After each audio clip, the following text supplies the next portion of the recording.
പച്ചക്കൊടിയുടെ power കണ്ടോ, ഇതുപോലൊരു പൂങ്കൊടി വേറെയുണ്ടോ?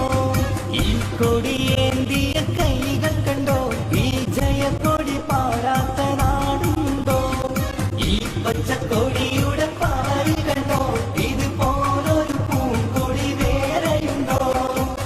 ഈ കൊടി പച്ചക്കൊടിയുടെ പവർ കണ്ടോ, ഇതുപോലൊരു പൂങ്കൊടി വേറെയുണ്ടോ? ഈ കൊടിയേന്തിയ കൈകൾ കണ്ടോ, ഈ ജയക്കൊടി പാടാത്ത നാടുണ്ടോ? ഈ പച്ചക്കൊടിയുടെ പവർ കണ്ടോ, ഇതുപോലൊരു ഈ പച്ചക്കൊടിയുടെ പവർ കണ്ടോ, ഇതുപോലൊരു പൂങ്കൊടി വേറെയുണ്ടോ? ഈ കൊടിയേന്തിയ കൈകൾ കണ്ടോ, ഈ ജയക്കൊടി പാടാത്ത നാടുണ്ടോ? ഈ പച്ചക്കൊടിയുടെ പവർ കമ്പ് പറഞ്ഞുള്ള കൂട്ടരെല്ലാരും കൊമ്പൊടിഞ്ഞോടിയോരോട്ടമാ. വീമ്പ് പറച്ചിലിൻ കാലം കഴിഞ്ഞപ്പോ UDF ജയം കാണടാ.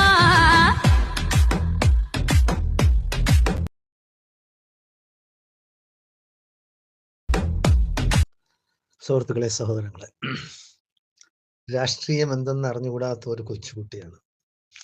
അവരുടെ രക്തത്തിൽ കലർന്നിരിക്കുകയാണ് മുസ്ലിം ലീഗ് എന്ന് പറയുന്ന രാഷ്ട്രീയ പാർട്ടി. ഒന്നും അറിഞ്ഞുകൊണ്ടല്ല ആ ചാടുന്ന കണ്ട. അതാണ് അത്. വീറും വാശിയും ആണ് മലപ്പുറം ജില്ലയില്.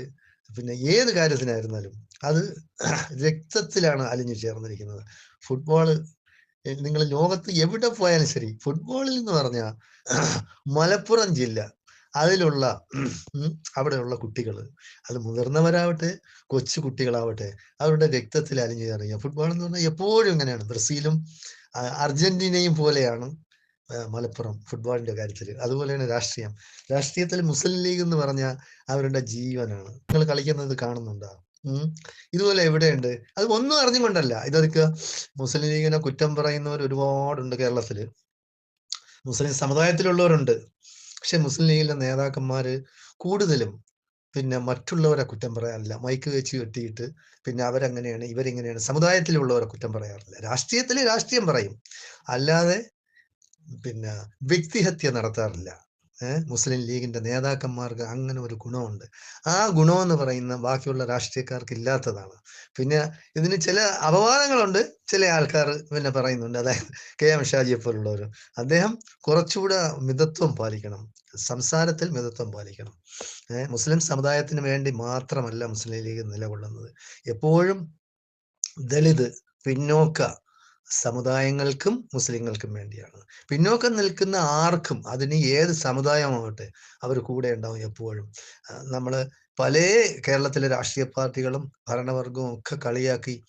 പിന്നെ നമ്മുടെ വയനാടിലെ ഉരുൾപൊട്ടലിലെ ആളുകൾക്ക് വീട് വെച്ചു കൊടുക്കുന്നില്ല, അങ്ങനെ ഇങ്ങനെ എന്നുള്ള രീതിയിലൊക്കെ ഒരുപാട് അവർ കളിയാക്കി. ഇപ്പോ നമ്മുടെ മൂലമറി ശിഹാബ് തങ്ങളും സാദിഖ് അലി ശിഹാബ് തങ്ങളും കുഞ്ഞാലിക്കുട്ടിയൊക്കെ പോയ ആ വീടിന്റെ പണികളൊക്കെ ഒരു ഗവൺമെന്റ് ചെയ്യേണ്ട അവരുടെ ഉത്തരവാദിത്തപ്പെട്ട ചുമതലയിൽപ്പെട്ട കാര്യങ്ങൾ ഒരു രാഷ്ട്രീയ പാർട്ടി പ്രതിപക്ഷത്തിരുന്നു കൊണ്ട് ചെയ്യുന്നതാണ്.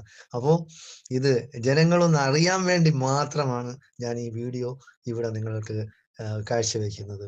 ഓക്കെ, കേരളത്തിലെ ആയിരുന്നാലും പിന്നെ ഇന്ത്യയിലെ ആയിരുന്നാലും ലോകത്തുള്ള ബാക്കി ഏതെല്ലാം രാജ്യങ്ങളുണ്ടോ അവിടെയുള്ള രാഷ്ട്രീയക്കാർ ഇത് കണ്ടു പഠിക്കണം. മുസ്ലിം ലീഗിനെയും KMCCയെയും കണ്ടാണ് പഠിക്കേണ്ടത്. ജനങ്ങൾക്ക് വേണ്ടി ഏത് സമുദായമായിക്കൊണ്ട് പോട്ടെ, അതവിടെ ഒരു പ്രശ്നമേ അല്ല. ആഹാരം കൊടുക്കുന്നതായിരുന്നാലും ശരി, സഹായം ചെയ്യുന്നതായിരുന്നാലും ശരി, വീട് വെച്ച് കൊടുക്കുന്നതായിരുന്നാലും ശരി, തർക്കങ്ങൾ പരിഹരിക്കുന്നതായിരുന്നാലും ശരി, ഏത് സമുദായക്കാരാവട്ടെ. പാണക്കാട് കുടുംബം എപ്പോഴും സാധാരണ ജനങ്ങൾക്കൊപ്പമാണ്. അവിടെ എപ്പോഴും അവരുടെ വാതിൽ തുറന്നിട്ടിരിക്കുകയാണ്. ഏത് സമയവും വരാം, ആരുടെ പരാതിയും കേൾക്കും. പരിഹാരം ഉണ്ടാക്കേണ്ടത് അപ്പോൾ തന്നെ പരിഹാരം ഉണ്ടാക്കിയിരിക്കും. അതാണ് മുസ്ലിം ലീഗ്.